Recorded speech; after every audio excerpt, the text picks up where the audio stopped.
said to the king, "This man should be put to death. He is discouraging the soldiers. He's not seeking the good of the people." When is telling the truth of God not seeking the best for the people? Amen. When did we decide in a nation, in a world, a people of God, when did we decide that telling God's truth was no longer what was best for God's people? When did we make a decision that if it didn't feel good, sound good, that we didn't want to hear it? It happened when we wanted our ears tickled and not the truth of God preached. Amen. So they said, let's put him to death. And the king's response is kind of strange, because he tells him he's in your hand. And the king says, I can do nothing to oppose you.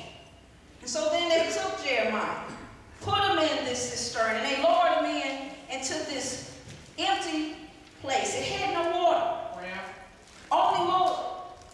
And he said he began to sing.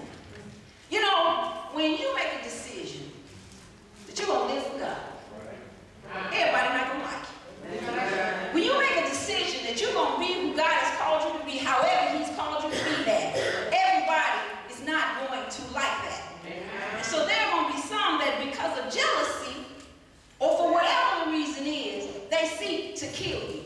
They seek to get rid of your purpose. They seek to get rid of your presence. They seek to get rid of who you are, what you're doing, and who you represent. They seek your death. And see, we know that because we saw it with another. In Genesis 37, 22 and 24, it reads, "Don't shed any blood.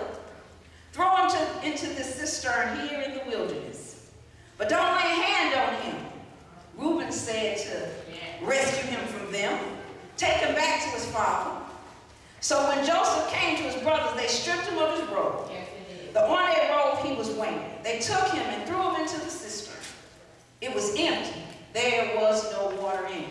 Wow. See, it's one thing that stood out to me. In both places it said it was empty and useless, no water. See, he was throwing him in a place that should have had water or something that should have been useful, but it was empty, no water, and so therefore, because it was useless, who was going to a useless well? So they were trying to throw them into a place that was useless. That's what people want to do. They desire to get rid of you. They want to throw you somewhere where you'll be useless. That's what they wanted to do to Jeremiah. But can I just stop and right here for a minute? See, it's good that we read about what happened to Jeremiah, but let's look at it from a human perspective. Now, you've done nothing wrong. See, it's one thing when you get in trouble because you done messed up. You deal with it and you understand that you're going to have some consequences. But what about when all you were doing was being who God called you to be? You were being obedient. You were doing what he told you to do, and yet now you still find yourself in trouble. And then to hear this king say there's nothing I can do to oppose you. Well, let me just put in here for a minute that sometimes, I know anybody in here, so I'm just using this as an example, but sometimes people are in some situations doing nothing wrong, and they feel almost like God is like this king, as though all of this stuff coming on them is like God is saying, nothing I can do. And we feel hopeless because we go, wait a minute, God, I was doing what you said do. Why am I in this trouble? Why me? And we know that somebody must have felt like this, because Psalm 119, 84 and 86 says, "How long must your servant wait? When will you punish my persecutors?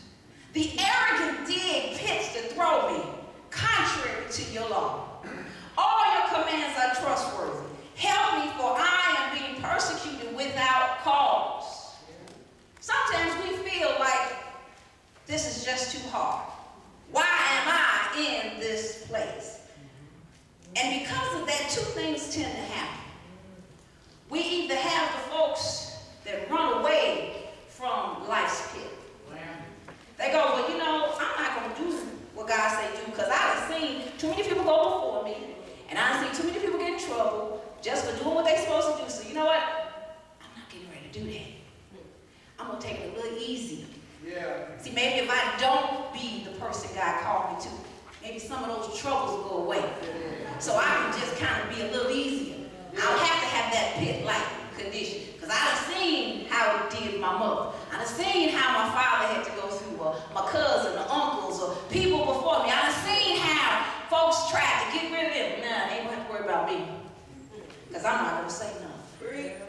So we got those that will not go into life's pit. Wow. Then we got the opposite side. We got those that go into life's pit. But then they become martyrs. And they make that Psalm 119 into their swan song. Oh, how long must your servant wait? When will you punish the persecutors? And then they miss, because they done got so wrapped up in them being mistreated, that they miss that there is a reason for the life in the pit. And see, that's today what I want us to see. We don't want to go to the extreme. And because of fear of persecution, running from who God has called us to be. Nor do we want to go to the other extreme. Look at me, the martyr, my life. Because it's really nothing about us. It's all about God. So when they dropped him into this pit, now we don't know how long the time went, but we do know that at some point, in verse 7, it says, but Abimelech, a Cushite, and his name means servant of the king. And so he was an official, and he went to the king and said, these men have been unjust in how they've treated Jeremiah. And so when he goes to the king says, take 30 men from here with you and lift him out. Now that's kind of strange. And that's the same king that just said I couldn't do nothing. You do whatever you want to do. But this king now says, take you 30 men and go. And when I thought of the number 30, it's just a multiple of 3 times, 3. And when I thought of 3, the triune God, I said, wait a minute. So he said, I'm going to send all power with you so that they can't resist. When you come, can't nobody stop you from getting Jeremiah out of the pit. Now see, I want you to understand something. See, we look and think that God is like the first thing the king said. We think it's almost like he's saying, there's nothing I can do. But I want you to understand there was a waiting that was going on. Because the same king that says, I can get you out, was that first king. So why did the king let him stay in this place?